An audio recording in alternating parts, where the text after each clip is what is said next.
Në gjykatën e posaçme u mbajt sot seanca gjyqësore për rivlerësimin e masave të sigurisë për krerët e Akshit dhe të tjerë përfshirë në dosjen që po hetohet për abuzimin me tenderët, në kuadër të së cilës disa ditë më parë u lëshuan 8 masa sigurie. Mirë pothuajse që në nisje, seanca e sotme gjyqësore u ndërprej për rreth 3 orë dhe do të rifillojë në orën 16 pas kërkesës së mbrojtjes për të njohur me materialet e dosjes hetimore.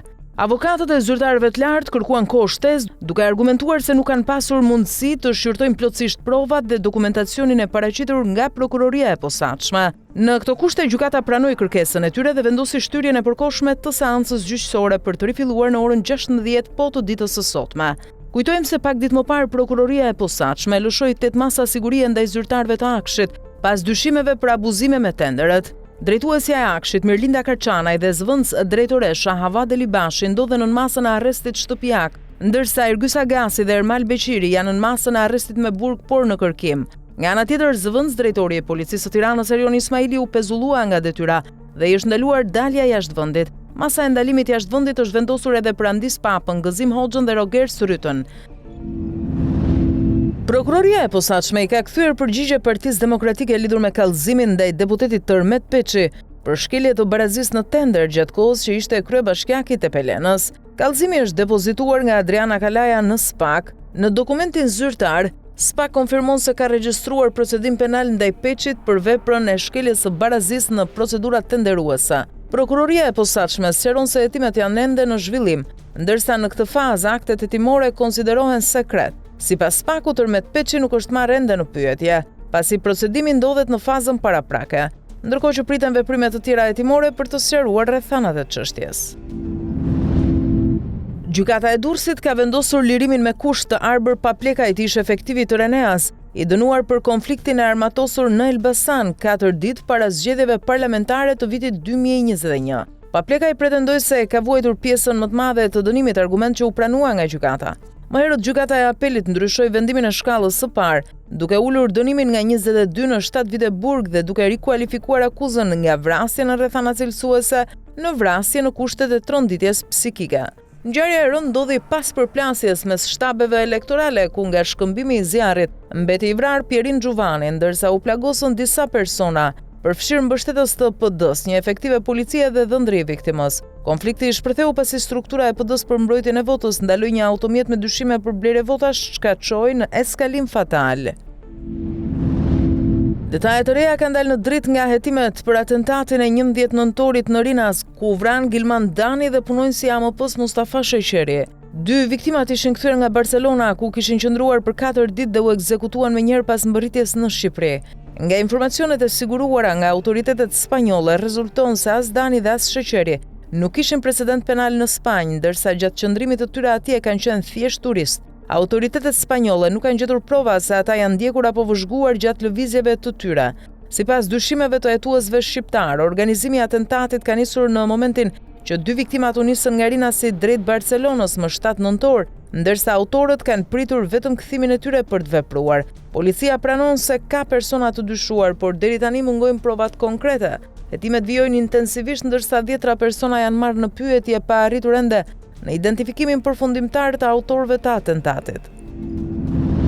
Lulzim Masha, pronari një shkolle private në Tiranë, dha dëshminë e tij sot në gjykatën e posaçme kundër korrupsionit dhe krimit të organizuar për atentatin e shumë kohëve më parë ndaj tij, por që fatmirësisht rezultoi dështuar. Masha rrëfen momentet e tmerrit kur i shpëtoi atentatet në mes të ditës, duke treguar se po shkonte si zakonisht drejt shkollës, kur dëgjoi krisma dhe pa nga pasqyra një person të gjatë që po mbushte armën. I tronditur Masha ktheu makinën ndërsa atentatori u largua me vrap. Sipas dëshmisë, plumbat goditën makinën nga krau i shoferit, por për fat ai shpëtoi pa u lënduar. Masha theksoi se nuk ka pasur kurrë konflikte, borxhe apo probleme me askënd dhe nuk arrin ta lidh ngjarjen me ndonjë shkak konkret. Zoti deshi që jam sot këtu, u shpreh ai. Për atentatin akuzohet se u angazhua një vrasës me pagesë, Skerditasi, i cili tashmë është bashkëpunëtor i drejtësisë, ndërsa ngjarja mbetet një nga episodet më të rënda të dhunës armatosur në kryeqytet. Policia e Tiranës ka arrestuar 36 vjeçarin Fatmir Froku, i dyshuar se rreth 3 javë më parë tentoi të vriste me armë zjarri shtetasin Mariglen Jata në zonën e institutit. Froku u lokalizua dhe u vu në pranga në bulevardin Nën Tereza pas ndjekjes së automjetit me cilin po lëvizte. Në kuadër të operacionit Akuza, policia arrestoi edhe 2 bashkëpunëtorë, Zetlekën 32 vjeç, i cili dyshohet se ndihmoi autorin të largohej nga vendngjarja pas krimit, si edhe Marsil Dondojën 30 vjeç që ndodhej me të në momentin e ndalimit. Sipas hetimeve, plagosja ka ndodhur për motive të dobta, ndërsa gjykata ka caktuar masën arrest me burg për Frokun dhe Lekën për vepra të rënda penale, përfshir vrasjen me paramendim mbetur në tentativë dhe përkrahjen e autorit të krimit. Një 30 vjeçar është dorëzuar sot në polici e akuzuar për bashkëpunim në vrasjen e 2 fish të ndodhur në Finikonda në fillim të tetorit të këtij viti, ku u ekzekutua pronari grek i një kampingu dhe miku i tij shqiptar. Sipas medias greke Protothema, ndërsa autoritetet e kishin shpallur në kërkim si person të dyshuar në këtë ngjarje të rëndë kriminale.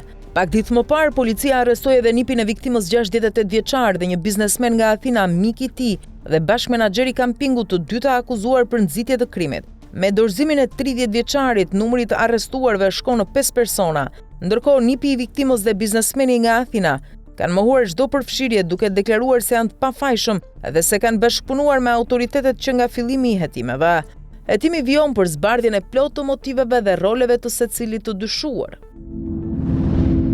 Mbrëmjen e dieshme në Mamurras të Kurbinit u plagos me armëzjarri 51 vjeçari Pjetër Marku, i cili kishte pak ditë që ishte kthyer nga Anglia.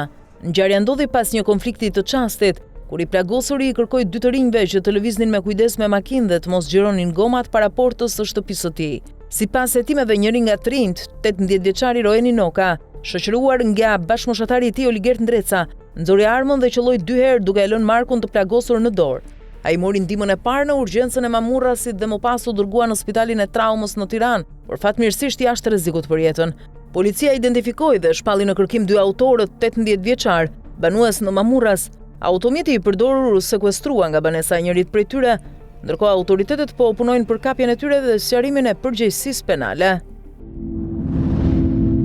Vdekja e një djali 3 vjeçar në Aleksandropolis ka tronditur opinionin publik në Greqi, pasi autopsia zyrtare konfirmoi se fëmia humbi jetën nga arresti kardiak i shkaktuar nga dështimi i shumëfishtë i organeve si pasojë e urisë. Autopsia u krye mbrëmjen e së mërkurës në Spitalin Universitar të Aleksandropolis, duke hedhur dritë mbi shkaqet reale të kësaj tragjedie. Fëmia u dërguar në spital nga nëna e tij pak para mesditës, por mjekët konstatuan se ai kishte ndëruar jetë që në momentin e mbërritjes në urgjencë. Imazhet dhe gjetjet mjekoligjore konsiderohen të tronditse, ndërsa ende nuk është përcaktuar sa kohë kishte zgjatur keq ushqyerja. Ndërkohë hetimet janë në zhvillim. Nëna e fëmijës dhe i gjyshërit me të cilët ai jetonte po merren në pyetje nga policia dhe pritet të dalin para prokurorit. I ati i cili jeton e punon në Turqi do të jetë pjesë e verifikimeve për të zbardhur kushtet dhe përgjegjësitë që çuan në këtë vdekje tragjike.